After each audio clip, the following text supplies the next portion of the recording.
Hello students, how are you? I hope you all are doing good.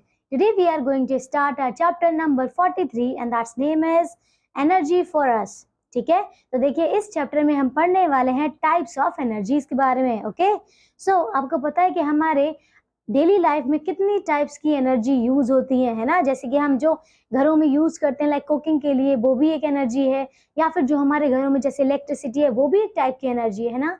इसी तरीके से water से बनने वाली भी एनर्जी होती है. ठीक है, तो चलिए स्टार्ट करते हैं हमारा chapter. Sun is the biggest and the main source of energy for the earth. तो ये तो आप सबको क्लियर है ना. So other energy sources included coal, geothermal energy and wind energy, petrol, nuclear etcetera. ठीक है, तो इतनी सारी टाइप्स की एनर्जी है हमारी. So energy sources are classified as renewable and non renewable. ठीक है, तो दो टाइप्स के हमने इसको क्लासिफाई किया है. ओके, चलिए रीड करते हैं आगे. Let us read to know about some sources of energy being harnessed and used in the world for the different purpose. ठीक है, चलिए देखते हैं.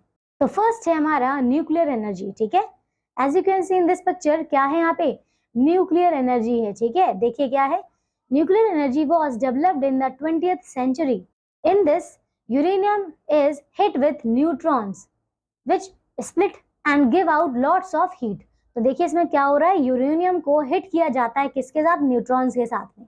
ठीक है, जो क्या कर देता है, स्प्लिट कर देता है और उससे एनर्जी रिलीज करता है. ठीक है, so this heat is used to generate the energy. Okay, तो उससे जो निकलने वाली हीट है उसको एनर्जी बनाने में यूज किया जाता है. ओके, चलिए सेकंड पे आते हैं.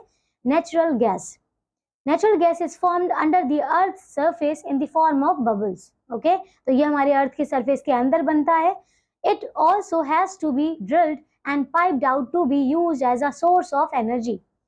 It is widely being used as LPG and CNG. तो देखिए एलपीजी और सीएनजी को तो हम हमारे घरों में यूज करते ही हैं. तो आपको पता चला कि ये गैस कैसे बनाई जाती है. तो ये हमारी अर्थ के अंदर बनाई जाती है. तो ये हमारी अर्थ के अंदर से मिलती है. ठीक है, और किस फॉर्म में, बबल्स की फॉर्म में. ओके, एंड देन उसको कलेक्ट करके हम एलपीजी और सीएनजी में कन्वर्ट कर देते हैं. ठीक है, चलिए. So next is crude oil.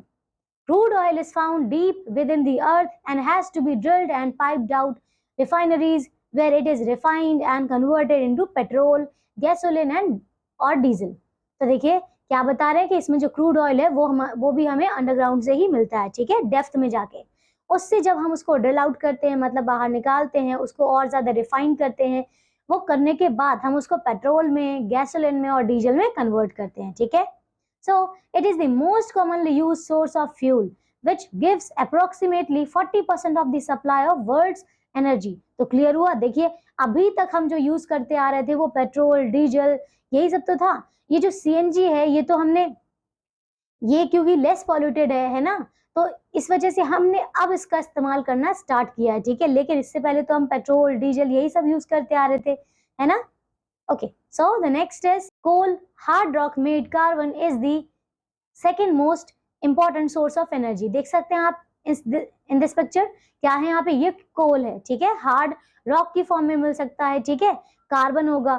So it is estimated that its reserves will last only for another 185 years approximately. ठीक है, आप देख सकते हैं कि सबसे ज्यादा ये जो कोल है, जैसे कि हमारा बिहार है, उस साइड में सबसे ज्यादा इसके सोर्स हैं. ठीक है, चलिए. So the next is sun. ठीक है, sun is the primary source of energy. ये तो हम पहले ही पढ़ चुके हैं. Today solar energy is the most common form of energy. आपने देखा होगा कई जो जैसे बड़ी बड़ी बिल्डिंग्स हैं, कई ऐसी कंपनीज हैं जिनके ऊपर बड़े बड़े ऐसे सोलर पैनल्स लगे हुए हैं. ठीक है, तो वहां से जितनी भी सन रेजेस हैं वो कलेक्ट करके एक एनर्जी फॉर्म में कन्वर्ट कर दी जाती हैं और फिर उसको यूज किया जाता है. ठीक है, तो देखिए आप जानते हैं कि जो हमारा सन है that is the main source, है ना. उससे कितनी ज्यादा रेडिएशंस आती हैं, कितनी ज्यादा हीट आती है. अगर उन सबको कलेक्ट कर लिया जाए तो बहुत ज्यादा हाई सोर्स ऑफ एनर्जी बन सकता है ना. चलिए. So next, in this process photovoltaic cells are used to harness the power of the sun to generate the power. ठीक है, तो इसमें फोटोवोल्टाइक सेल को यूज किया जाता है. It is non polluting and is available in plenty. Clear हुआ. तो आप देख रहे हैं कि ये तो सबसे पहले तो नॉन पॉल्यूटिंग है. ठीक है, और आप जानते हैं कि सन है हमारा, तो ये तो मतलब इसका एंड ही नहीं है, ठीक है। चलिए नेक्स्ट है हमारा हाइड्रो इलेक्ट्रिसिटी, ठीक है। So as you know this hydro means water, okay. So water से बनने वाली एनर्जी को हम बोलते हैं हाइड्रो एनर्जी, ठीक है। Hydro electricity is generated by the pressure of running water. आप देख सकते हैं बड़े बड़े डैम्स होते हैं और डैम से बहुत ही हाई स्पीड में जब वाटर को नीचे गिराया जाता है उससे एनर्जी बनती है, ठीक है। उससे बड़े बड़े टर्बाइंस को चलाया जाता है, ठीक है, और वहां से एनर्जी प्रोड्यूस होती है। So it is used to turn the shaft of powerful generators which in turn produce electricity. तो क्लियर हुआ, इससे बड़ी बड़ी जो जनरेटर्स होते हैं, जो शाफ्ट होती हैं, वो चलाई जाती हैं, ठीक है, इसके प्रेशर से, ठीक है। Next wind energy, okay, so wind energy is harnessed by using giant wind mills to move the shaft of electric generators to produce the electricity. As you can see in this picture, देख सकते हैं यहाँ पे क्या है, ये बड़े बड़े यहाँ पे शाफ्ट जैसे लगे हुए हैं, तो इसको विंड की हेल्प से घुमाया जाता है, ठीक है।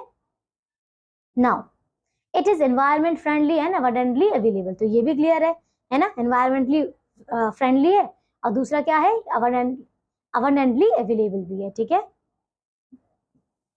Next है biogas. So biogas is an eco-friendly source of energy. It is generated by the decomposing plants like sugarcane, corn and cow dung and animal fats. तो क्लियर हो गया यहाँ पे इसको कैसे बनाया जाता है, ठीक है। जितना भी वेस्ट मटेरियल होता है, एक्सक्रीटिव प्रोडक्ट होता है एनिमल्स का, ह्यूमंस का, उनसे बनाया जाता है, ठीक है। And the gas thus produced is used as a source of power and energy. तो क्लियर हो गया, ठीक है। चलिए, so up to date technology is being used to separate the hydrogen which is abundantly present in our atmosphere and turned into a liquid which is then used as a fuel, ठीक है। तो देखिए यहाँ पे जैसे अगर हम water में से भी हाइड्रोजन को स्प्लिट कर लेते हैं या फिर किसी भी तरीके से हम हाइड्रोजन को सेपरेट आउट करते हैं, तो वहां से एक हाइड्रोजन, वहां से क्या बनाया जा सकता है, एक और एनर्जी सोर्स बनाया जा सकता है, ठीक है, जो कि हम यूज कर रहे हैं अभी। And the last is geothermal energy means is heat stored in earth crust and being used for electric generators.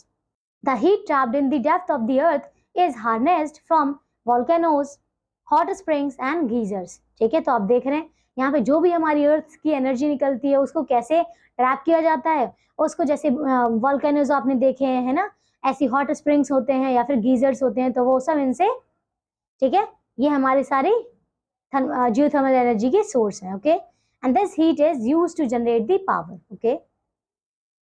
Now the last is quick fact. The flowing water and the tides in the sea are sources of energy. तो clear हो गया यहाँ पे, flowing water भी और tides भी, ये आपका एक source of energy है। Oceans represent an enormous amount of energy.